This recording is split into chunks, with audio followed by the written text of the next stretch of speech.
It's not enough to throw a fit because you grew up with a bad church experience. Join the club. Oh, man. This is perhaps one of my biggest gripes with the evangelical leadership response to people who are deconstructing.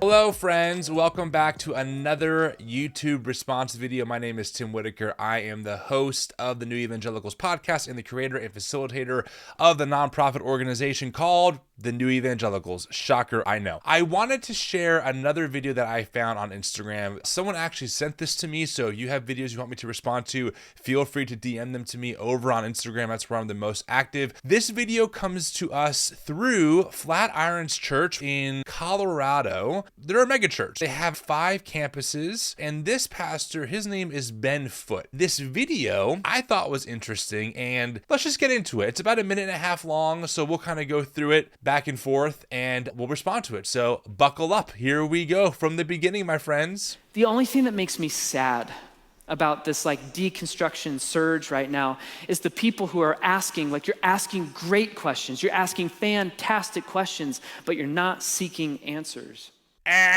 Stop.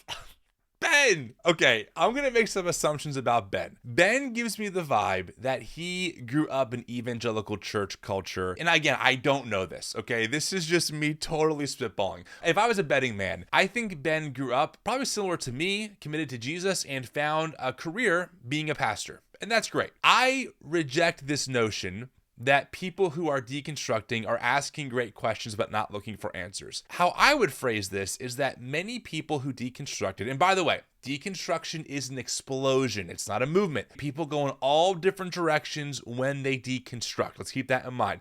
But when people start deconstructing, it's not that they didn't feel safe necessarily to ask the questions. It was that the answers they were given by the evangelical institution or wherever they're deconstructing from no longer were sufficient to make sense out of the world. I'll give you an example of this. I grew up in a Reformed Calvinist tradition for most of my life. I was taught very early on that God has predestined people before the foundations of the world to go to heaven. He has predestined them to be saved. That call on their life is irresistible, and no one can thwart the will of God. And whoever is predestined will be saved, and whoever's not will be left to their own devices, which also God has decreed. Don't ask me how that works, and therefore will end up in hell. Okay? As a kid and as a teenager, I had natural questions. And usually the answers were, well, Romans 9 is very clear, or you just don't understand Calvinism, or hey, God is just, or the weight of our sin is so great that this is just how it is. But eventually I got to a point where I said, well, I have asked the questions, but I'm not convinced of these answers. There has to be other ways of viewing this because not every Christian is a Calvinist.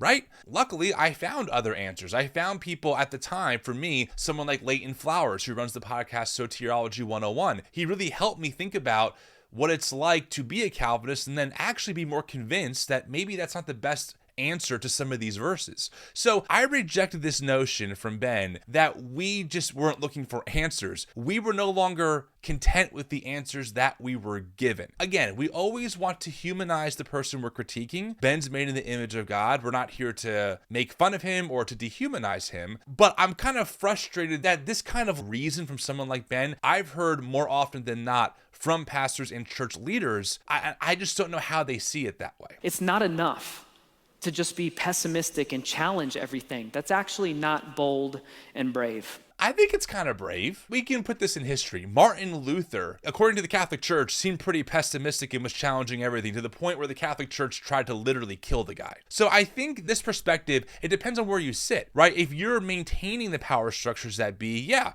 I could see how you can have this view that people like me are just pessimistic and want to tear everything down. But if you're on this side of the conversation, especially after being on that side of the conversation, well, then it looks a little bit different because you're challenging things because they're not adding up. Things aren't making sense. The fruit that you're seeing is not consistent with what the worldview that you were taught to believe in teaches. I mean, my example I use often is that in 2016, when I was still serving, by the way, and committed to the evangelical tradition, when Donald Trump came on the scene and people who raised me on a strict sexual ethic of what we call purity culture, this concept that, hey, it's ungodly for me to do anything, to myself sexually, right? Like to masturbate or to have sex with anyone else until I'm married, and that God blesses people who are faithful to him. All of a sudden, when Trump comes on the scene and I point out that, hey, I really can't vote for this guy because he jettisons this ethic that I've been given that is God's absolute objective standard, those people were mad at me because I couldn't vote for the guy on the cover of Playboy magazine, the guy on his third marriage, the guy who was bragging about SAing women on a hot mic. So for a lot of us, we're challenging things because we needed to. It wasn't because I woke up one day like this. And also, I want to mention last part, it's incredibly brave for people to challenge what used to be a place of safety for them. I lost my community throughout this process. I lost my church community. I'm sure you did too. There's a good chance that you did. This stuff takes a lot of guts and courage. Look, I'll be very transparent with you, friends. I do not make a lot of money doing this. I do not have a lot of friends that I'm close to because I do this. I lost one of my biggest outlets for my passion of music doing this work. So to the people who are challenging the system and who are willing to risk so much, I think it's incredibly brave. And I know from personal experience that it's not enough to throw a fit because you grew up with a bad church experience. Join the club. Oh, man.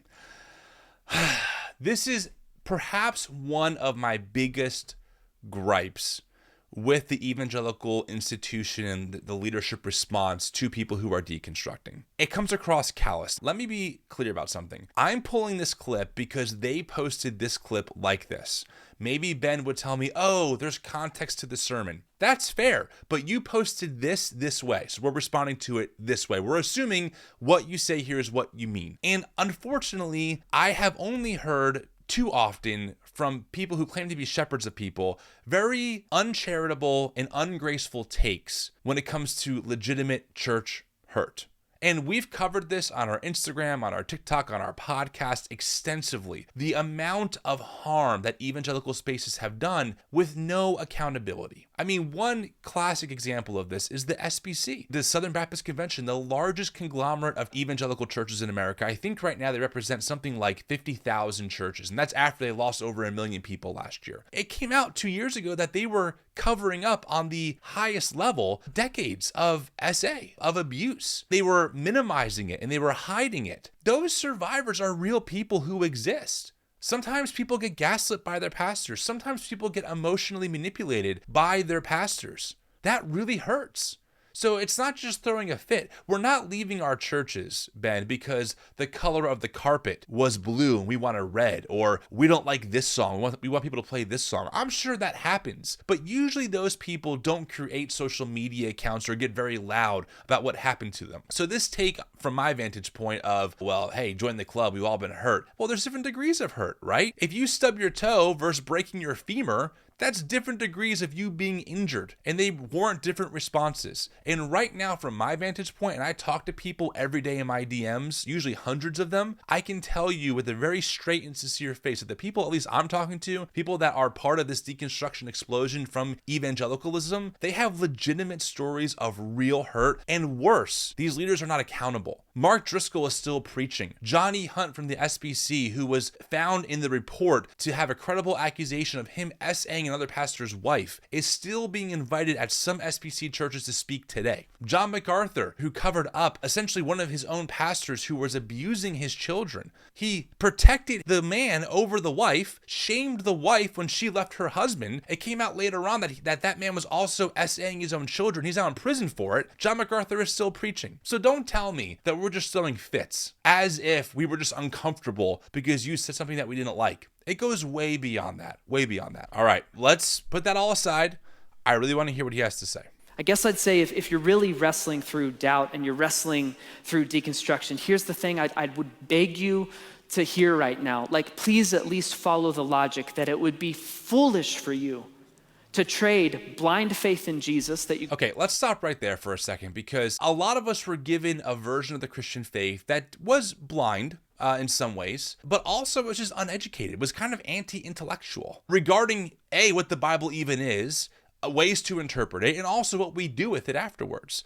A lot of us, thanks to the internet, found legitimate biblical scholars, people with their PhDs in different facets and specializations focused on parts of the Bible. And we discover them, we go, oh my God, I had no idea the Bible was talking about things this way. I had no idea that the Bible was formed over thousands of years and had editors and people made decisions on what manuscripts to take and which ones not to. I didn't know any of this. I didn't know that there are themes in the Bible that go way beyond my Western modern thinking that challenge the way I see this stuff.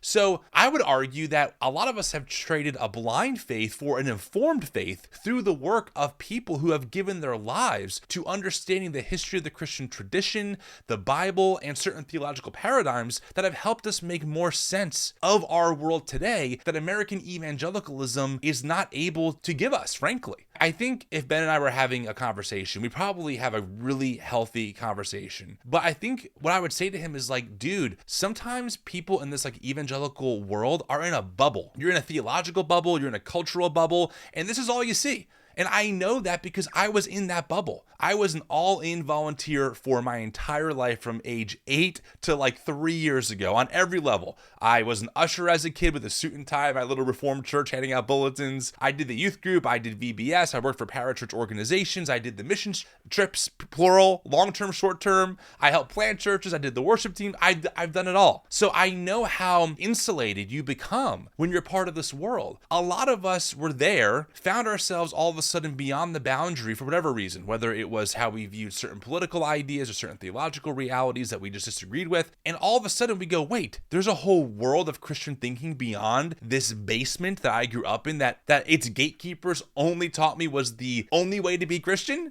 Whoa, I need some time to think about this. So for a lot of us, I would argue that we have a more informed faith than ever compared to what we received in our evangelical tradition. To just trade it for blind faith in the latest podcast you listen to, blog you subscribe to, or book you read. Please, I'm begging you, even if you don't end up following Jesus, at least look for answers to the questions about Jesus in the right place, which is seek answers in those 4 Gospels. Am I allowed to say that? I agree with Ben.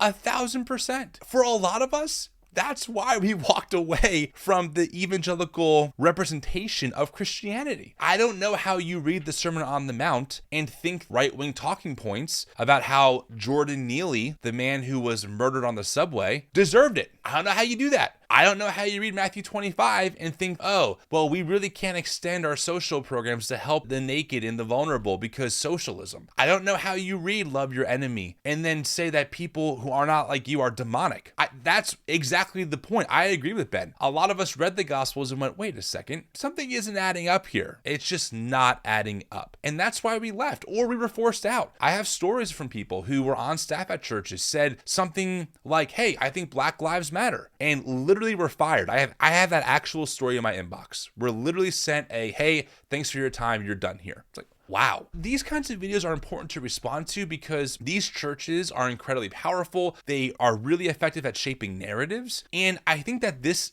kind of narrative is just not the full story. And it does not center the voices of who they're claiming to be talking about. Frankly, I think it's important to have people respond to this stuff to say, actually, so-and-so, in this case, Ben, that's not really an accurate representation of what you're claiming is deconstruction. Now, certainly you can always find exceptions to every rule. I'm sure you can find someone who deconstructed their faith because, I don't know, they didn't like the color of the carpets. I'm sure you can find that person. But is that the general trend for why people are rethinking or renegotiating their faith? No.